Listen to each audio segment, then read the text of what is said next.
Om Swastiastu. Assalamualaikum warahmatullahi wabarakatuh. Perkenalkan, nama saya Rahmadan Novitasari, NIM 201704006. Perkenalkan, nama saya Imade Suryadharma, NIM 2017-04-11-18. Di sini kami dari kelompok 6 akan mempresentasikan tentang wawancara kerja.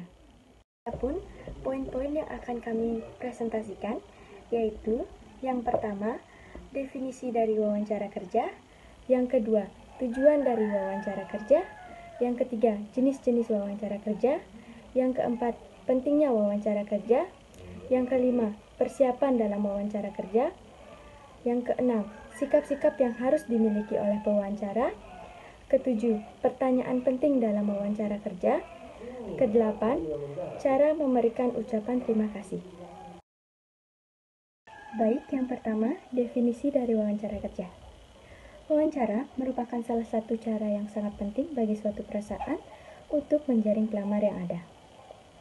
Menurut Stewart dan Cass, wawancara adalah proses komunikasi interaksi antara dua pihak yang setidaknya satu di antara mereka memiliki tujuan serius yang telah ditetapkan dan melibatkan proses tanya-jawab tentang sesuatu.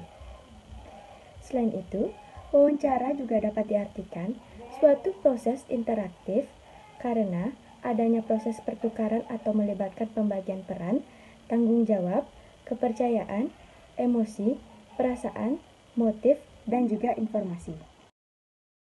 Selanjutnya, tujuan dari wawancara kerja. Yang pertama, untuk memperoleh informasi guna menjelaskan suatu situasi dan kondisi tertentu. Yang kedua, untuk melengkapi suatu penyelidikan ilmiah. Yang ketiga, untuk memperoleh data agar dapat mempengaruhi situasi atau orang tertentu. Yang keempat, untuk mengonstruksi mengenai orang, kejadian, organisasi, perasaan, motivasi, serta memverifikasi, mengubah dan memperluas konstruksi yang dikembangkan oleh peneliti sebagai pengecekan anggota. Adapun jenis-jenis wawancara. Yang pertama, wawancara tertutup. Wawancara tertutup adalah sebuah kegiatan wawancara yang dilakukan dengan cara tertutup, yang pertanyaan-pertanyaannya terbatas dan telah tersedia jawaban yang berupa pilihan. Yang kedua, wawancara terbuka.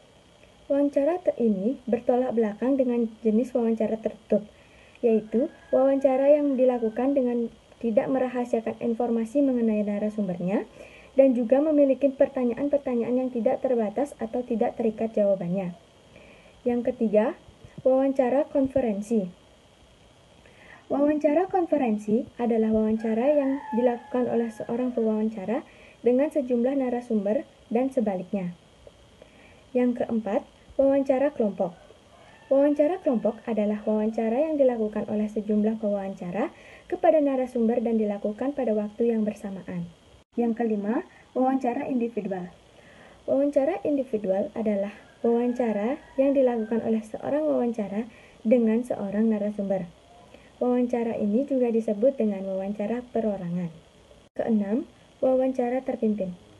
Wawancara ini disebut juga dengan wawancara terstruktur. Wawancara jenis ini biasanya menggunakan beberapa pertanyaan yang telah disiapkan sebelumnya, baik oleh pewawancara maupun narasumbernya. Yang ketujuh, wawancara bebas. Wawancara bebas adalah jenis wawancara yang pertanyaannya tidak dipersiapkan terlebih dahulu. Dengan kata lain, wawancara ini terjadi spontan, tergantung dengan suasana dan keadaan ketika kegiatan wawancara berlangsung. Yang terakhir, wawancara tekanan. Jenis wawancara ini paling menakutkan, di mana akan diberi pertanyaan tajam yang dirancang untuk membuat kita jengkel atau tidak tenang, atau kita dihadapkan pada kesunyian dalam periode yang panjang, kritikan dalam penampilan, interupsi yang disengaja, dan reaksi semena-mena bahkan permusuhan dari wawancara. Selanjutnya, pentingnya wawancara kerja. Yang pertama, bagi pelamar. Wawancara kerja memberikan kesempatan kepadanya untuk menjelaskan secara langsung pengalaman, pengetahuan, keterampilan, dan berbagai faktor lainnya yang berguna untuk meyakinkan perusahaan bahwa dia layak untuk melakukan pekerjaan atau memegang jabatan yang ditawarkan. Selain itu, wawancara kerja juga memungkinkan pelamar untuk menunjukkan kemampuan interpersonal, profesional, dan gaya hidup atau kepribadian pelamar. Yang kedua, bagi perusahaan. Wawancara merupakan tahapan yang penting untuk mengetahui dan menyaring calon pegawai yang berkualitas dan bisa bersaing secara global karena melalui wawancara perusahaan dapat melakukan komunikasi dua arah yang tentunya hal ini sangat bermanfaat untuk mengetahui identitas calon pegawai secara lebih mendalam dan dapat menemukan kecocokan antara karakteristik pelamar dengan persyaratan jabatan yang harus dimiliki pelamar tersebut untuk memegang jabatan-jabatan pekerjaan yang ditawarkan. Adapun aspek-aspek kepribadian yang akan dinilai dalam wawancara, yaitu yang pertama penampilan secara fisik, gerak-gerik dan sopan santun, nada suara, rasa percaya diri, inisiatif, kebijaksanaan, daya tanggap dan kerjasama, ekspresi wajah, kemampuan berkomunikasi, sikap terhadap pekerjaan, dan selera humor. Sekian presentasi dari saya. Baik, di sini saya akan membacakan materi tentang persiapan dalam wawancara kerja. Sebelum melakukan wawancara kerja, tentu saja kita harus memahami proses dari wawancara tersebut. Persiapan akan membantu kita untuk tampil lebih baik di bawah tekanan. Selain itu, semakin siap, maka semakin rendah ketegangan yang kita hadapi dari proses wawancara tersebut. Untuk mempersiapkan diri demi wawancara yang berhasil, ada baiknya kita mempersiapkan hal-hal berikut, yaitu persiapkan mental. Yang kedua, pelajari organisasinya. Yang ketiga, pikirkan pertanyaan yang akan diajukan sejak awal. Yang keempat, yaitu dukunglah rasa percaya diri. Yang kelima, yaitu perbaiki gaya wawancara. Yang terakhir, yaitu rencanakan untuk tampil lebih baik. Yang selanjutnya yaitu hal-hal yang harus dihindari dan diperhatikan dalam wawancara kerja. Hal-hal yang harus diperhatikan dalam wawancara kerja, yang pertama yaitu berdoa menurut kepercayaan masing-masing. Yang kedua, datanglah lebih awal dari jam yang sudah ditentukan. Yang ketiga yaitu bersikap tenang, yakin, optimis, dan bersikap jujur. Yang keempat yaitu siapkan sertifikat, surat-surat penghargaan yang dimiliki. Yang terakhir yaitu berpakaian rapi.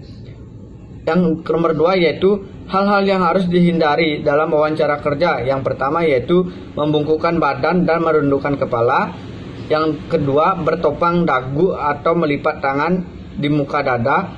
Yang ketiga yaitu merokok atau mengulum permen saat wawancara berlangsung. Yang ketiga yaitu membuka atau memulai percakapan dalam wawancara kerja. Yang terakhir yaitu melebih-lebihkan diri. Yang berikutnya yaitu pertanyaan-pertanyaan yang dapat diajukan dalam wawancara kerja. Pertanyaan-pertanyaan yang kita ajukan dalam wawancara kerja sangat penting artinya bagi pewawancara, terutama dalam kaitannya dengan tingkat keseriusan kita melamar posisi pekerjaan tersebut. Pertanyaan-pertanyaan yang dapat diajukan dalam wawancara yaitu 1. Apa tugas dan tanggung jawab dari pekerjaan yang kita lamar? Yang kedua, bagaimana kebijakan perusahaan mengenai promosi? Yang ketiga, bagaimana kesempatan berkembang dalam perusahaan? Yang keempat yaitu, apakah ada program pelatihan bagi pegawai baru? Yang kelima yaitu, apa yang menjadi produk unggulan perusahaan? Serta yang terakhir yaitu, siapa pesaing dalam perusahaan? Yang berikutnya yaitu sikap-sikap yang harus dimiliki oleh pewawancara. Saat melakukan wawancara, pewawancara harus dapat menciptakan suasana agar tidak kaku sehingga responden mau menjawab pertanyaan-pertanyaan yang diajukan. Untuk itu, sikap-sikap yang harus dimiliki oleh pewawancara yaitu 1. Bersikap netral, yang artinya pewawancara tidak berkomentar untuk tidak setuju terhadap informasi yang diutarakan oleh responden, karena tugasnya adalah merekam seluruh keterangan dari responden, baik yang menyenangkan atau tidak. Yang kedua yaitu bersikap ramah, yang artinya pewawancara menciptakan suasana yang mampu menarik minat si responden. Yang ketiga yaitu bersikap adil, yang artinya pewawancara harus bisa memperlakukan semua responden dengan sama. Yang terakhir yaitu hindari ketegangan, yang artinya pewawancara harus dapat menghindari ketegangan, jangan sampai responden sedang dihakimi atau diuji. Yang berikutnya yaitu cara memberikan ucapan terima kasih. Saat wawancara kerja telah usai, segeralah mengucapkan terima kasih kepada para pewawancara. Hal ini Anda lakukan untuk menunjukkan penghargaan Anda atas waktu yang telah mereka sediakan untuk wawancara. Kita dapat mengekspresikan rasa terima kasih itu dengan tulislah surat ucapan terima kasih sederhana, singkat, jelas, serta akhiri surat dengan suatu harapan untuk memperoleh keputusan sesegera mungkin dan organisasikan seperti pesan rutin. Yang terakhir yaitu kesimpulan. Wawancara merupakan salah satu cara yang sangat penting bagi perusahaan untuk menjaring pelamar yang ada. Sistem wawancara kerja ini sangat efektif dilakukan oleh perusahaan untuk mendapatkan calon karyawan yang memiliki skill tinggi. Melakukan wawancara sebelum benar-benar menjadi karyawan di suatu perusahaan sangat penting dilakukan, yang akan memberikan keuntungan bagi perusahaan maupun pelamar. Karena jika suatu perusahaan mendapatkan sumber daya manusia yang berkualitas dan memiliki skill yang bagus, akan mempermudah suatu perusahaan semakin maju. Dalam wawancara kerja ini, kita harus memperhatikan beberapa aspek yang dapat membuat pewawancara bisa memprediksi apakah kita dapat menduduki posisi di suatu perusahaan tersebut, serta pewawancara juga bisa melihat apakah kita mempunyai peluang sukses atau tidak. Sekian presentasi dari kami. Apabila ada salah kata, mohon dimaafkan. Presentasi kami tutup dengan Parama Santi. Om Santi Santi Santi Om.